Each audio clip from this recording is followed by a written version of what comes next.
យោងទៅតាមការចុះសិក្សាស្រាវជ្រាវផ្ទាល់ពី Clinic កសិកម្មសេរីយើងខ្ញុំបានសង្កេតឃើញថាប្រជាកសិករកម្ពុជាយើងភាគច្រើនគឺមើលរំលងកំបោរសកសិកម្មតើអ្នកដឹងទេថាកំបោរសមានតួនាទីយ៉ាងសំខាន់នៅក្នុងការធ្វើឲ្យកសិកម្មរបស់យើងទទួលបានភាពជោគជ័យនិងកាត់បន្ថយថ្លៃដើមនៅក្នុងការផលិតការចំណាយលុយដ៏ច្រើនមហាសាលទៅលើការប្រើប្រាស់ជីគីមីថ្នាំពុលកម្ចាត់សត្វល្អិតថ្នាំពុលកម្ចាត់មេរោគផ្សេងៗគឺធ្វើឲ្យថ្លៃដើមក្នុងការផលិតកសិផលមានតម្លៃខ្ពស់ហើយក៏បន្សល់នៅសារធាតុពុលគីមីនៅក្នុងកសិផលផងដែរដោយផ្អែកលើការសិក្សាស្រាវជ្រាវនេះហើយទើប Clinic កសិកម្មសេរីសូមធ្វើការលើកទឹកចិត្តដល់ប្រជាកសិករទូទាំងព្រះរាជាណាចក្រកម្ពុជាងាកមកប្រើប្រាស់កំបោរសលើវិស័យកសិកម្មនេះឲ្យបានត្រឹមត្រូវនិងគ្រប់គ្រាន់តើកំបោរសកសិកម្មនេះមានគុណប្រយោជន៍អ្វីខ្លះប្រកបណាស់នៅពេលដែលលោកអ្នកបានប្រើប្រាស់កំបោរសកសិកម្មនេះត្រឹមត្រូវនិងគ្រប់គ្រាន់ហើយប្រើទៅតាមប្រភេទដីដែលលោកអ្នកកំពុងធ្វើកសិកម្មនោះវានឹងទទួលបានផលដ៏មហាសាលដូចជាជួយការពារនិងកម្ចាត់ពពួកសត្វល្អិតជាពិសេសពពួកចៃពពួកបាក់តេរី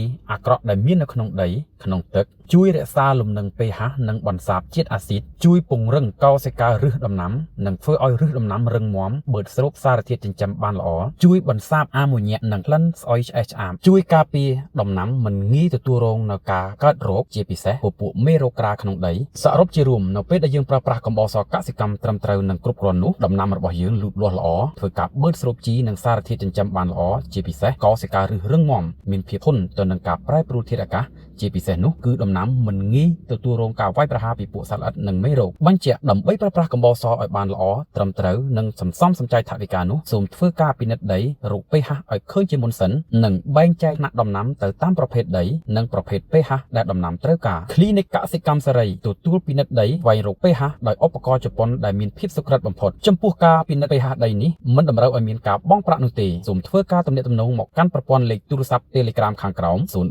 45 65 65 068 42 0808សូមអរគុណ